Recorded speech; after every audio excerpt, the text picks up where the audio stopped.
你好，6月1號星期一，好多進入財經頻道，我哋嘅退休策劃方案服務助你更上一層樓。上個星期五，在岸同埋離岸人民幣將美元嘅匯率雙雙咁突破咗6.78呢個關口，同步咁創2023年2月以嚟嘅新高。在岸人民幣報6.771，離岸人民幣升到6.7708。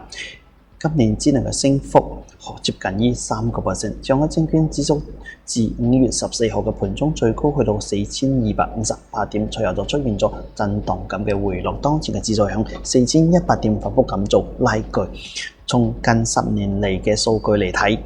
上海證券指數響6月份嘅期間表現係升多跌少，上升嘅比例接近於60%。平均嘅升幅係0.72%，其中上海證券指數響2022年、2020年6月份嘅漲幅較為之突出。上個星期五，港股恒生指數收於25,182.2，本嘅時候恒指期貨收於25,098點，低水84點。上個星期五，美市收盤 ADR 換算係25,349點，高水係167點。上個星期五，美股三大指數集體咁收升，都係創歷史新高。道瓊斯工業平均指數第一次咁其中到51,000點呢個大關，標普500指數連續第9週嘅上升，創下咗自2023年12月以嚟嘅最長嘅連升紀錄。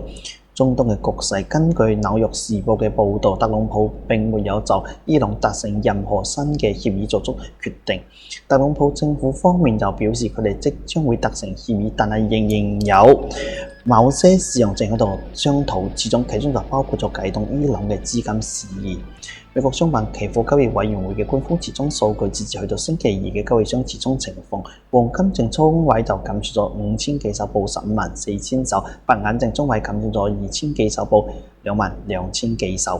原油嘅淨倉位減少咗11,000手，報161,000手；天然氣嘅空頭淨倉位減少咗1萬幾手，報20,300手；標普500指數空頭嘅淨倉位增加咗25,000手，報165,000手。中國2026年4月份嘅經濟數據，印鈔速度係年化增長8.6%，生產總值係年化5%，而通脹率係年化1.2%。你嘅錢跑唔跑得過印鈔嘅速度同埋通脹率呢？今朝嘅重要經濟數據同埋事件概覽。星期一係中國5月份嘅隨生製造業 PMI， 歐元區4月份嘅失業率，5月份嘅 Mackey 製造業 PMI， 4月份嘅貨幣供應 M3 年率，4月份嘅非金融企業約貸款，歐元區嘅私營部門貸款年率。美國方面有5月份嘅 Mackey 製造業 PMI， 5月份嘅 ISM 製造業 PMI， 5月份嘅 ISM 製造業就業指數， ISM 製造業物價支付指數， ISM 製造業新訂單指數。亞特蘭大聯儲第二季度嘅 GDP Now 經濟增長預測，美聯儲主席鮑威爾講嘢，美聯儲理事沃勒講嘢。星期二香港4月份嘅零售銷售年率，歐元區5月份嘅 CPI， 美國紅皮書商業零售銷售年率，美國4月份嘅 JOLTS 職位空缺，美國5月份未規調嘅 CPI 月率，美國6月份嘅經濟樂觀指數，美國明尼阿波聯聯儲嘅主席卡沙契爾講嘢。星期三，中國5月份嘅隨生服務業 PMI， 香港日經 PMI， 歐元區4月份嘅 PPI， 歐元區5月份嘅綜合 PMI， 歐元區5月份嘅 Mackey 服務業 PMI， 美國4月份嘅工廠訂單月率，美國5月份嘅 ADP 就業人數，美國5月份嘅綜合 PMI， 美國5月份嘅 Mackey 服務業 PMI， 美國5月份嘅 ISM非製造業 PMI、ISM 非製造業就業指數、非製造業物價指數、非製造業商業活動指數、非製造業新訂單指數。美國嘅當週 EIA 原油庫存變動。美聯儲金融監管副主席巴爾講嘢。星期四，歐元區4月份嘅零售銷售，